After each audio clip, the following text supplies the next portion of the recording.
مفتی وسیم دہلوی کے بیانات کے لیے مفتی صاحب کے official channel MWA Islamic channel کو سبسکرائب کر کسی سے کوئی سامان یا چیز ادھار لینا یا اسی طرح سے روپیہ پیسہ بطور قرض کے لینا،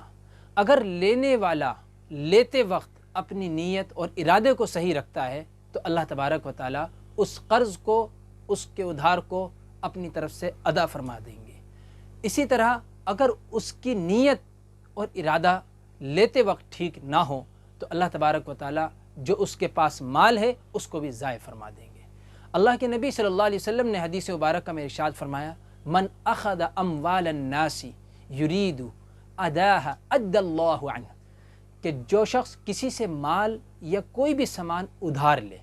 اور اس کی نیت اور ارادہ اس کو ادا کرنے کی ہو تو پھر اللہ تبارک و تعالیٰ اس کی طرف سے ادا فرمائیں گے، اور اگر اس کی نیت اسے ادا کرنے کی نہ ہو بلکہ نیت میں اس کی خرابی ہو تو حدیث مبارکہ میں آتا ہے ومن اخذ یرید اتلافها اتلفہ اللہ، تو اللہ تبارک و تعالیٰ اس کے مال کو ضائع فرما دیں گے۔ کیا مطلب یہ ہے کہ اگر ادا کرنے کی نیت سے کوئی ادھار لیتا ہے، ادا کرنے کی نیت سے کوئی کسی سے قرض لیتا ہے تو اس کی ادائیگی میں، اس کی واپسی میں اللہ تبارک و تعالیٰ اس کی مدد فرماتے ہیں اور مدد فرمائیں گے، اور اگر اسی نیت کے اوپر وہ انتقال کر گیا اور ابھی ادا نہیں کر سکا تھا، کل قیامت کے دن اللہ تبارک و تعالیٰ اس کی طرف سے ادا فرما دیں گے۔ اسی طرح اگر اس کی لیتے وقت نیت ٹھیک نہ ہو، ارادہ ٹھیک نہ ہو، اس کو واپس دینے کا نہ ہو بلکہ اس کو ہڑپ جانے کا ہو تو پھر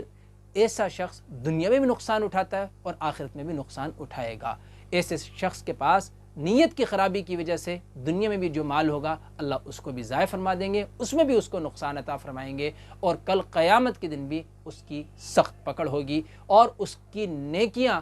اللہ تبارک و تعالیٰ جو قرض خواہ ہیں، اسی طرح سے جس سے اس نے ادھار کوئی سامان لیا تھا اور اس کا حق واپس نہیں لوٹایا تھا تو اس کی نیکیاں اس کے بدلے میں اس کو دی جائیں گی۔ لہٰذا جب بھی ہم کسی سے قرض یا ادھار